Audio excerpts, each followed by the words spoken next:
never believed in love at first sight until I met Alex. His voice was warm, like a familiar melody. His touch effortless, yet electric.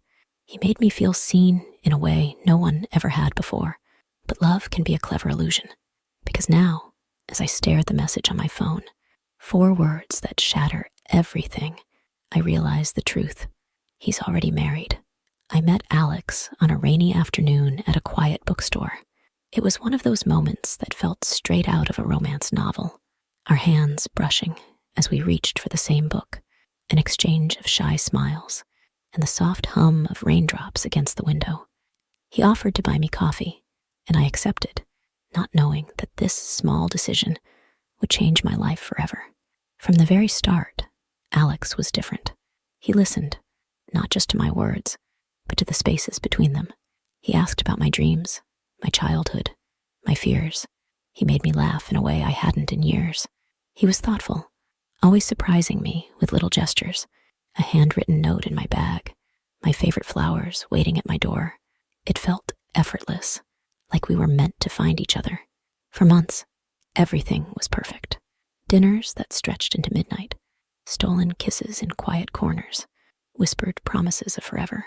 He told me he traveled often for work, which explained why some weeks he was harder to reach. I never questioned it. Why would I? Love makes you blind, and I was hopelessly, foolishly in love. The first red flag was small, almost invisible. A phone call he ignored, a name I didn't recognize on his screen. Just work, he had said, brushing it off with a kiss. I believed him. I shouldn't have. The first time something felt off, I convinced myself it was nothing. We were having dinner at a small Italian restaurant, the kind where the candlelight flickers between you and everything. Feels like a scene from a movie.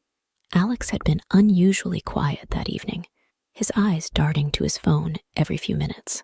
I laughed and teased. Are you on a secret mission or something? Hoping to break whatever tension was settling between us. He forced a smile. Just work stuff, babe. Nothing to worry about. I let it go. But then, it started happening more often. His phone was always on silent, always face down. He excused himself during dates to take calls outside. If I asked, he would sigh and say, "Why do you always have to question everything?" I didn't want to be that kind of girlfriend, the paranoid, insecure type, so I ignored it. Then there was the weekend trip that never happened. We had planned it for weeks, 2 days by the lake, just us. I had packed my bags, excitement bubbling inside me. But the night before we were supposed to leave, he called. His voice was tense, rushed. I can't go. Something urgent came up. I asked what it was. Just work, okay? His tone was sharp this time, almost irritated. We'll go another time. Another time never came. The distance between us grew, though he always knew just how to pull me back in. A surprise bouquet on my doorstep. A long, apologetic text. A night where he held me like I was the only thing that mattered. I kept telling myself it was just a phase, that work was stressing him out, that he loved me. But deep down, a voice in my head whispered the truth. Something was wrong, and I was too afraid to see it. At first, I convinced myself that love required patience, that Alex's distance, his sudden disappearances, his secrecy, it all had an explanation. But explanations never came, only excuses. His phone became an extension of his body, always locked, always out of reach. If I even glanced at it, he would tense up. Why do you care so much? He snapped once when I jokingly reached for it. Don't you trust me? I did, or at least I wanted to. But trust isn't built on unanswered questions. Then there were the nights he would disappear. He would cancel dates at the last minute. His reasons? Always vague. Something came up. Work is crazy. I'll make it up to you. Sometimes he wouldn't answer my calls for hours, only to return with a perfectly crafted excuse, his voice dripping with fake regret. You're overthinking again, he would say when I expressed my feelings. You always do this. The way he said it made me feel stupid, irrational, like I was the problem. But the worst part wasn't the secrecy. It was how he made me question myself. I started walking on eggshells around him, afraid of being too much, afraid that if I pushed too hard for answers, I would lose him.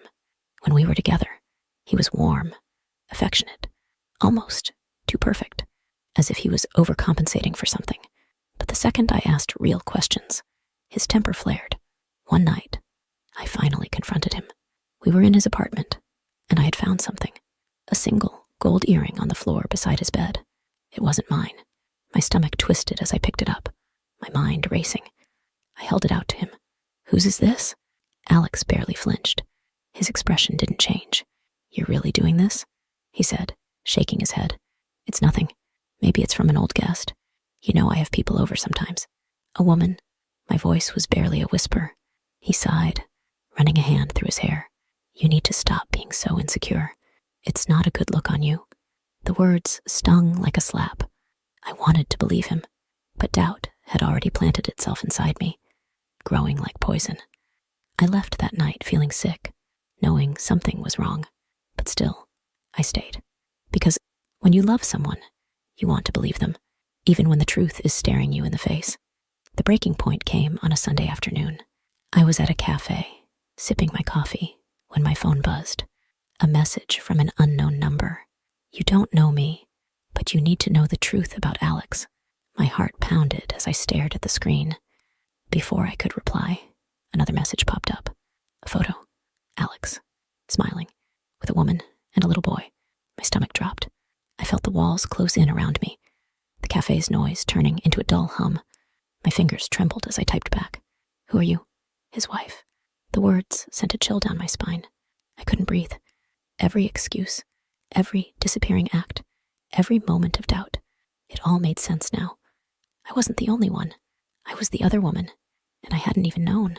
Blind with fury, I rushed to his apartment. The door swung open, and there he was, casually scrolling on his phone like my world hadn't just shattered. He barely had time to react before I threw the phone at him. "She texted me," I said, my voice shaking. "Your wife. You lied to me this whole time." Alex's face went pale. Then, just like always, he tried to twist it. "It's complicated," he muttered. "I was going to tell you—" "No," I cut him off. "You don't get to manipulate me anymore." For the first time, I saw him clearly, not as the man I loved, but as the liar he was. I turned around and walked away.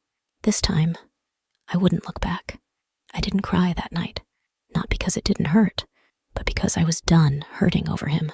For so long, I had ignored the signs, silenced my own instincts, and let love blind me. I had twisted myself into someone I barely recognized, all for a man who never truly belonged to me.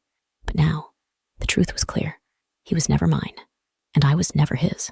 The next morning, I blocked his number, deleted every photo, every message, every trace of him from my life. But erasing him from my phone was easy. Erasing him from my heart would take time. Days passed, then weeks. The pain didn't disappear overnight, but something else slowly took its place. Freedom. I traveled. I read books I had abandoned. I spent time with people who loved me honestly, without conditions or secrets. And one evening, as I sat alone at a cafe, the same one where I had received that life-shattering message, I realized something. I wasn't broken. I was rebuilding. Alex had taken so much from me, but he hadn't taken me. And as I walked out, head high, heart lighter, I knew one thing for certain. I may have loved him, but I would never let him destroy